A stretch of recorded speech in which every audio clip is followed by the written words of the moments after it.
Olá, pessoal. Sejam todos bem-vindos a um novo episódio de Frente com Ipsos, um espaço para falar de aprendizados, carreiras e trajetórias.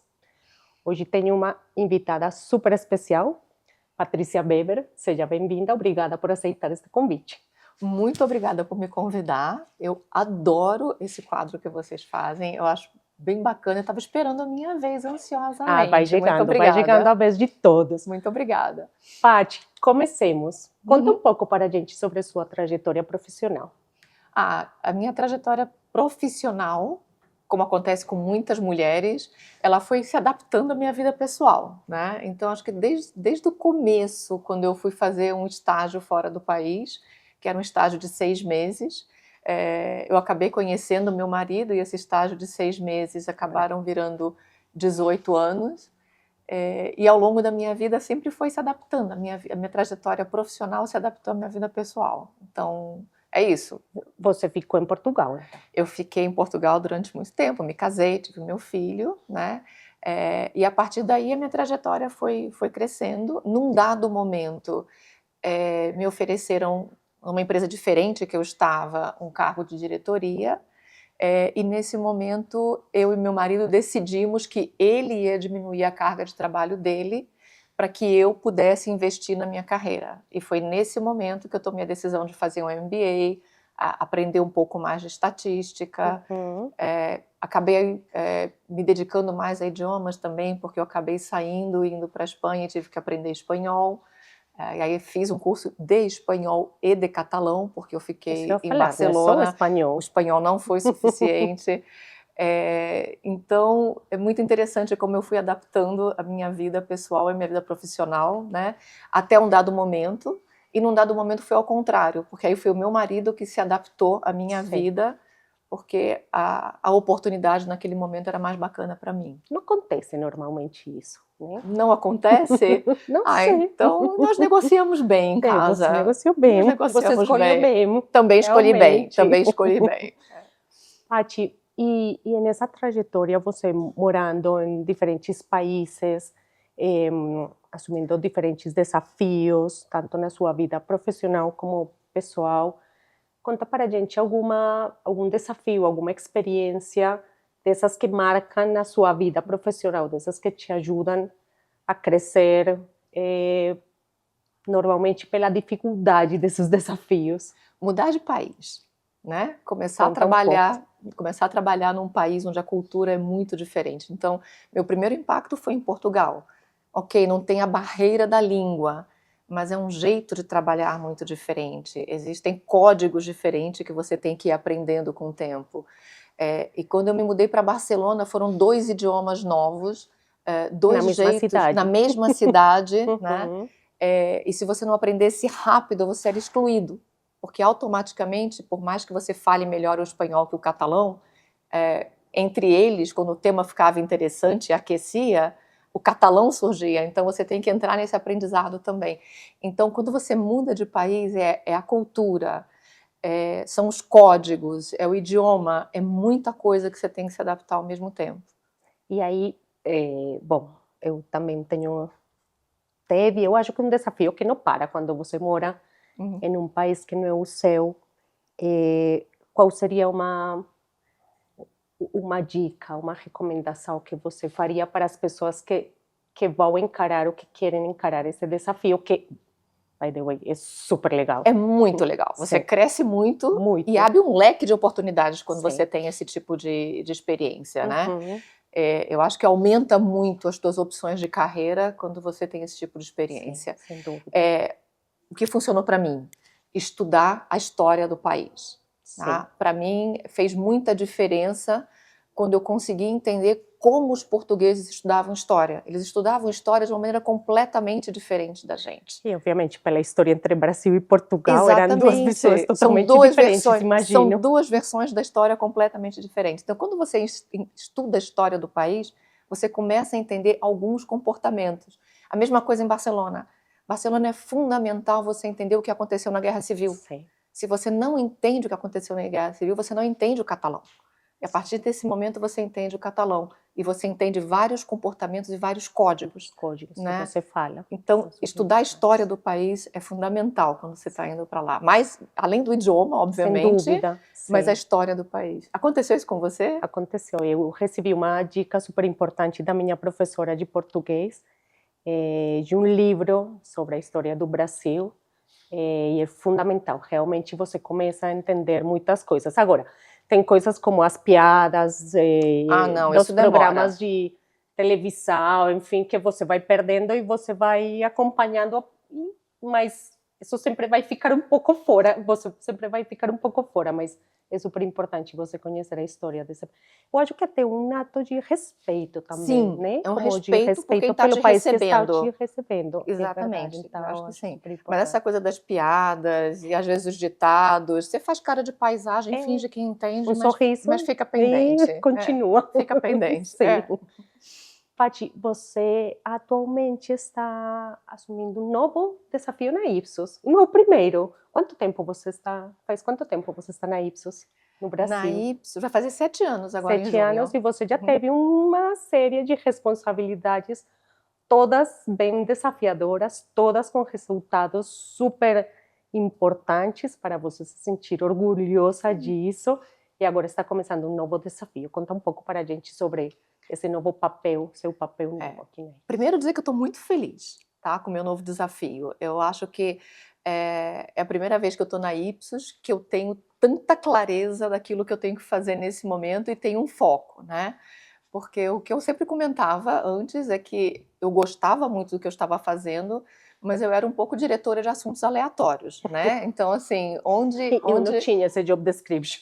Eu não Não tinha esse tinha, job mas description. eu às vezes me apresentava, porque eu sempre estive na Ipsos, onde a Ipsos precisou que eu estivesse. Sim. Né? Desde que eu entrei, a minha missão foi: eu vou estar onde a Ipsos precisa que eu esteja. E nesse momento eu tenho uma missão clara, né?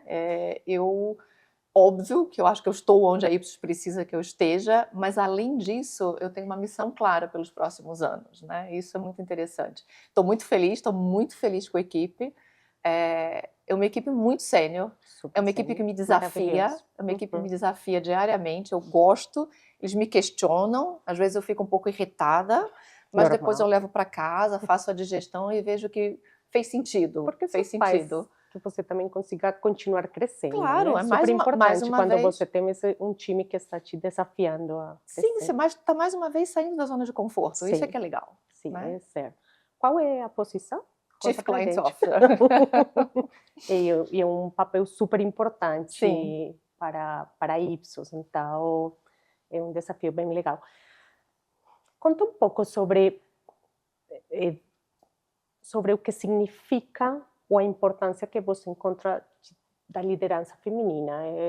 Contar um pouco a sua visão sobre isso, a sua experiência também em ganhar esses espaços de liderança. Ok. Primeiro eu queria dizer que a luta continua, tá? A gente não pode esquecer que nós tivemos direitos adquiridos com muito sacrifício e nós hoje temos direitos em risco. Então, a luta continua, né? Então, a gente não pode esquecer isso em momento nenhum. Segundo, liderança feminina. Eu acho que liderança tem uma série de características. Eu acho que a liderança feminina tem realmente algumas diferenças, né? Mas o que eu acho mais importante é a gente conseguir o equilíbrio. Sem dúvida. É o equilíbrio. Né? Então, quando você fala em liderança feminina, é uma coisa que me incomoda um pouco.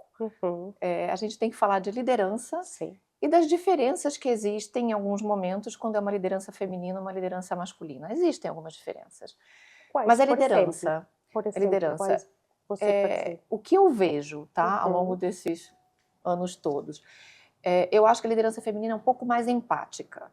Né? Ela, pela natureza feminina, de cuidado, ela tem um pouco mais de ouvido, ela tem um pouco mais de empatia. Né? Nós estamos ganhando um pouco de assertividade, que normalmente os nossos colegas chamam de agressividade. Né? Porque quando nós somos muito assertivas, às vezes dizem que nós somos agressivas. Né?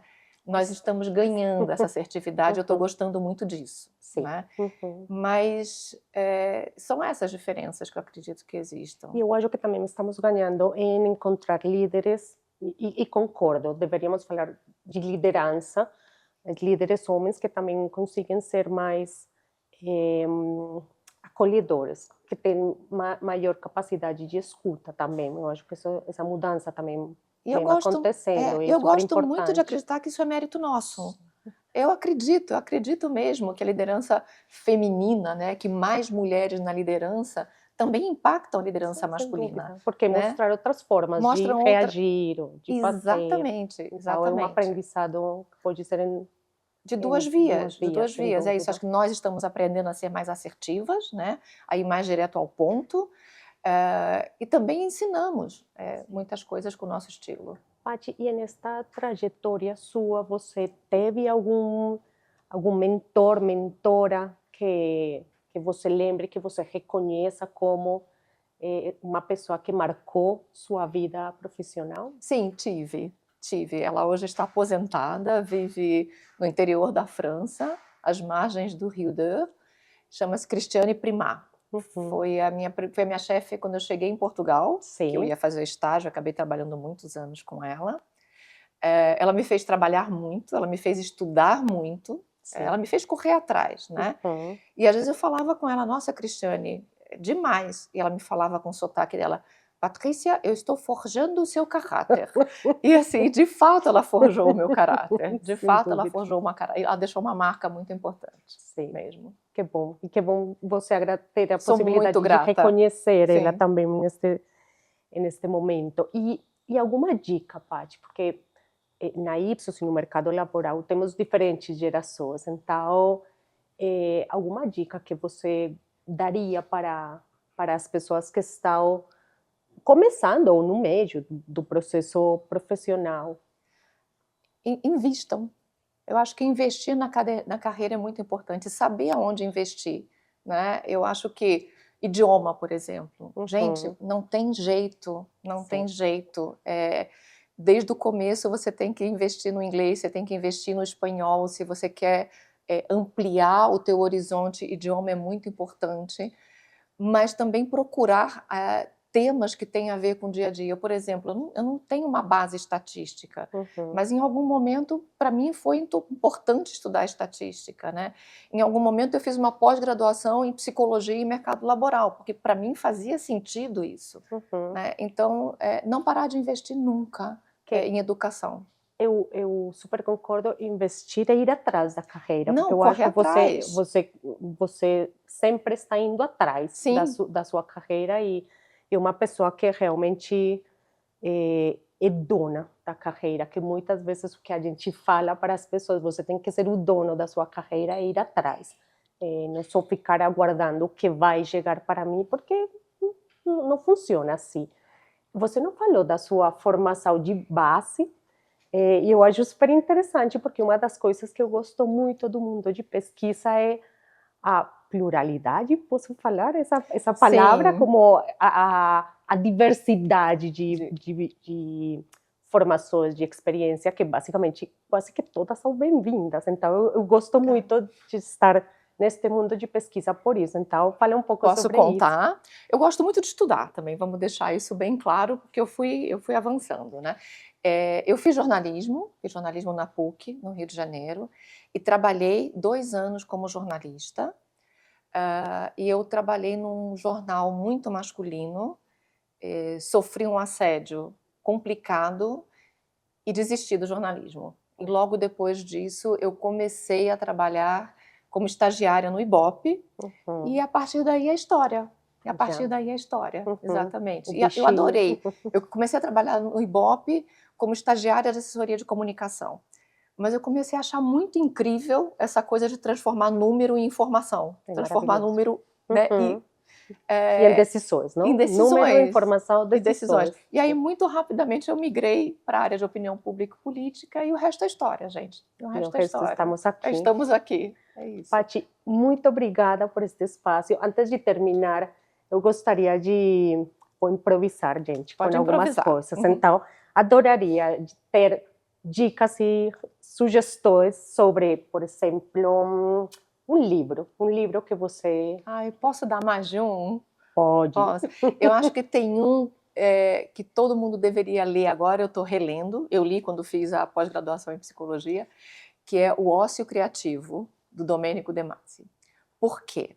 Porque estamos todos muito conectados, muito viciados em ficar absolutamente online, e esse livro fala da importância de fazer nada, de ter momentos de ócio, de ter momentos onde você relaxa e improvisa, é onde aparece a criatividade, Sim. é onde aparecem as coisas importantes da vida de fato. E não fazer nada sem culpa, não sentir culpa Não, por não isso. fazer nada...